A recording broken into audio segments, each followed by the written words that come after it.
Good evening, good morning, good afternoon. How are you doing? In today's video, we are going to see the second part of our video. This is the most useful adverbs in English.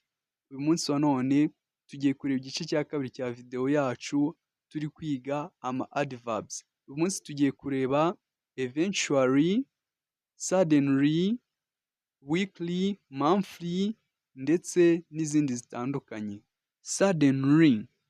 Suddenly mu buryo butunguranye cyane. Example, suddenly it started to rain. Suddenly it started to rain. Mu buryo butunguranye imvura yatangiye kugwa. The dog suddenly ran away. The dog suddenly ran away. Mu buryo butunguranye imbwa yahunze. Suddenly they came. Suddenly they came. Mu buryo butunguranye baje. Eventually amaherezo. Example, eventually he found a job. Eventually he found a job. Amaherezo yabonye akazi. She eventually understood the lesson. She eventually understood the lesson. Amaherezo yumvise isomo cyangwa se yasobanukiwe isomo. Actually mu by'ukuri cyangwa se rwose. Example, actually I like this song. Actually I like this song. Mu by'ukuri nkunda iyi ndirimbo. Actually she's my cousin. Actually she's my cousin. Rwose ni mubyara wanjye. Probably ni ijambo dukoresha tuvuga ko ikintu gishobora kuba cyabaho. She will probably come tomorrow. She will probably come tomorrow. Ashobora kuzaza ejo. Ntabwo tuba turishwa neza ko azaza, tuba turimo turateganya. It will probably rain. It will probably rain. Ishobora kugwa. Turimo turateganya yuko imvura ishobora kugwa. Proudly mu buryo utewe ishema. Mu buryo wumva utewe ishema. She worked proudly on stage. She worked proudly on stage. Yagiye ku rubyiniro atewe ishema. He proudly showed his certificate. He proudly showed his certificate. Yerekanye impamyabushobozi ye atewe ishema. Yari atewe ishema no kuyerekana. Usually akenshi. They usually eat rice. They usually eat rice. Akenshi barya umuceri. I usually wake up at 6 a.m. I usually wake up at 6 a.m. Akenshi mbyuka saa 12 z'igitondo. Extremely cyane cyane bikabije. The food was extremely hot.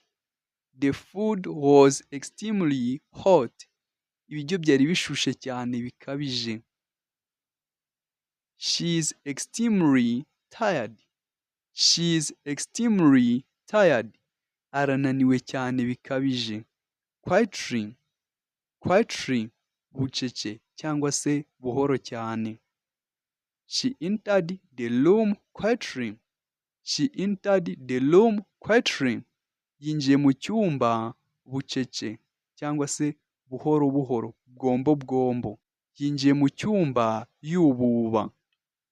She spoke quietly. She spoke quietly.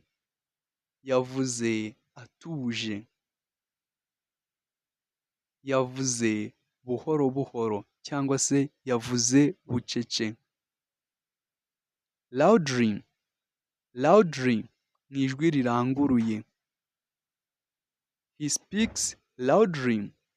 He speaks loudly. Avuga mu ijwi riranguruye. They speak loudly. They speak loudly. Bavuga mu buryo buranguruye. They sing loudly. They sing loudly. Baririmba mu buryo buranguruye. Honestly. Honestly. Mu by'ukuri. Honestly, I don't like it. Honestly, I don't like it. Mu by'ukuri simbikunda. Honestly, he told the truth. Honestly, he told the truth. Mu by'ukuri yavuze ukuri cyangwa se yavugishije ukuri. Constantly. Constantly. Buri gihe uhozaho. Udahagarika. She constantly studies every day. She constantly studies every day. Yiga buri munsi ahozaho. It rains constantly in April. It rains constantly in April. Imvura ihora igwa mu kwa kane.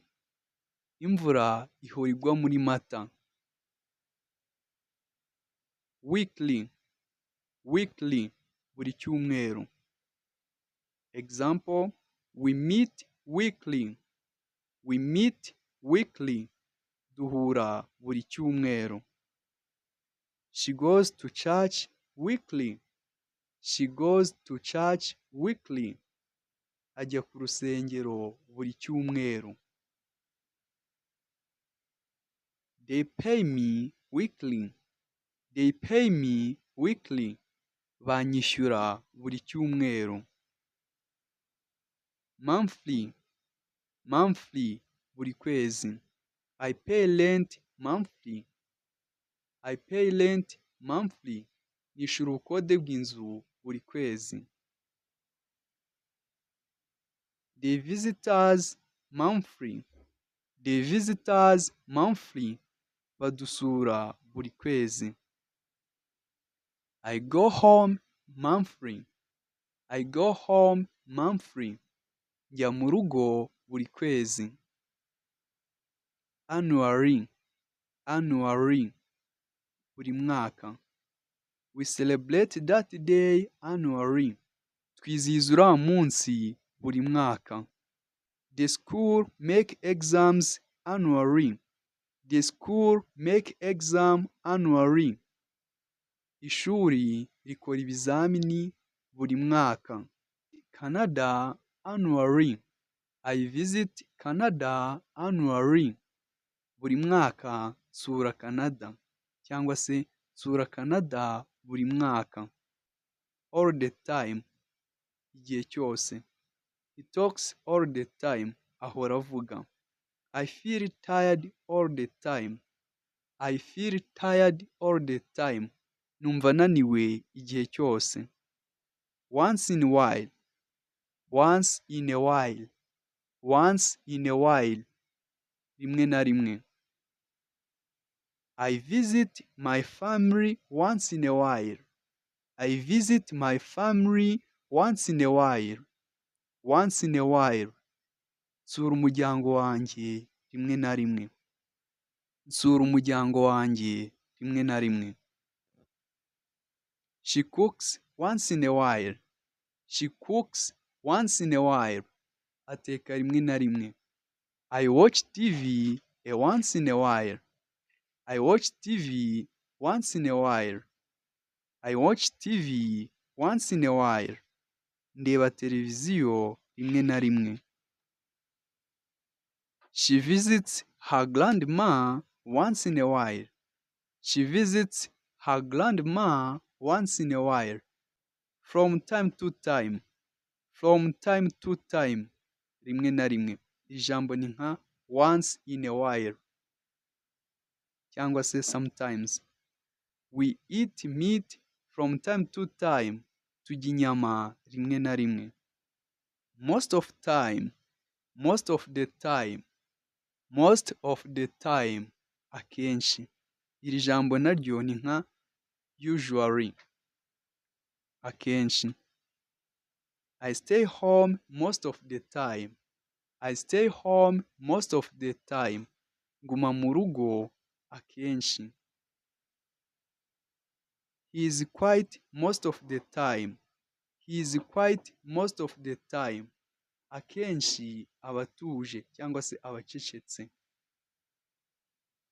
Extremely. Cyane cyane bikabije. The test was extremely hard. The test was extremely hard. Ikizamini cyari gikomeye cyane. She is extremely smart. She is extremely smart. Ni umuhanga cyane.